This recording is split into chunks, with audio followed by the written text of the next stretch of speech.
আগামী শনিবার দুপুর ২:৩০টায় বিএনপির সঙ্গে অন্তর্বর্তী সরকারের সংলাপ অনুষ্ঠিত হবে। সন্ধ্যায় সংবাদ সম্মেলনে এই তথ্য জানান প্রধান উপদেষ্টার প্রেস সচিব শফিকুল আলম। তিনি জানান, অন্যান্য রাজনৈতিক দলগুলোর সঙ্গে সংলাপ পরে হবে। উপদেষ্টা পরিষদের সভায় গার্মেন্টস শ্রমিকদের বিক্ষোভ ও অসন্তোষ নিরসনের নির্দেশ দিয়েছেন প্রধান উপদেষ্টা ডক্টর মোহাম্মদ ইউনূস। এদিকে অন্তর্বর্তী সরকার ৬টি কমিশনের মধ্যে ৫টি গেজেট প্রকাশ করা হয়েছে। নাজিব ফরাজি জানাচ্ছেন বিস্তারিত।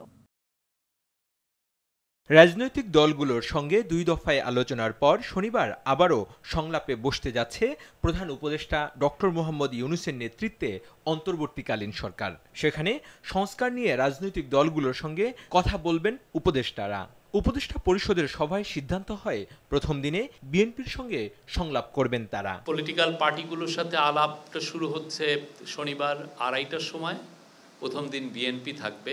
বিগত ১৫ বছরের স্বৈরাচারের দোসরদের অপসারণের কাজ চলছে বলে জানান প্রধান উপদেষ্টার প্রেস সচিব। পররাষ্ট্র মন্ত্রণালয় বিভিন্ন দেশ থেকে ৬ রাষ্ট্রদূতকে প্রত্যাহার করেছে বলেও উল্লেখ করেন তিনি। ১৫টা বছর ধরে একটা স্বৈরাচার ছিলেন, তাদের যারা অনেকে ধরেন এনাবলার ছিলেন, অবভিয়াসলি এই গভর্নমেন্ট চাবে না যে এনাবলাররা আবার বিভিন্ন ইম্পর্টেন্ট পজিশনে থাকুক।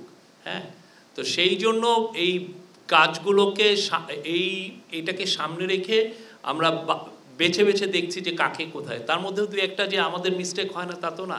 উপদেষ্টা পরিষদের সভায় গার্মেন্টস শ্রমিকদের চলমান আন্দোলন বন্ধ সহ স্থায়ী সমাধানের নির্দেশ দেন প্রধান উপদেষ্টা। সামনে খুবই আমার মনে হয় যে ভালো কিছু পদক্ষেপ দেখবেন। সেই পদক্ষেপের আলোকে আমরা আশা করছি যে যেই প্রোটেস্টগুলো হচ্ছে সেটা শেষ হবে। মালদ্বীপ ও কাতারের সঙ্গে বন্দি বিনিময় চুক্তি করতে যাচ্ছে বাংলাদেশ। মালদ্বীপের সঙ্গে এ সংক্রান্ত একটি চুক্তির খসড়া অনুমোদন ও কাতারের সঙ্গে চুক্তি অনুসমর্থনের প্রস্তাব অনুমোদন করেছে উপদেষ্টা পরিষদ। প্রেস সচিব বলেন, এই চুক্তি হলে মালদ্বীপ বা কাতারে যেসব বাংলাদেশি সাজা পেয়েছেন তাদেরকে ফিরিয়ে আনা যাবে। মালদ্বীপে যেমন আমাদের ৮০ জন ওইখানে দেওয়ার সেন্টেন্স হয়েছে। ৬টি সংস্কার কমিশনের মধ্যে নির্বাচন ব্যবস্থা, পুলিশ, বিচার বিভাগ, জনপ্রশাসন ও দুর্নীতি দমন, এই ৫টি সংস্কার কমিশন গঠন করে প্রজ্ঞাপন জারি করেছে সরকার। তবে সংবিধান কমিশনের প্রজ্ঞাপন জারিতে আরও ২-৩ দিন সময় লাগবে বলে জানান প্রধান উপদেষ্টার প্রেস সচিব শফিকুল আলম।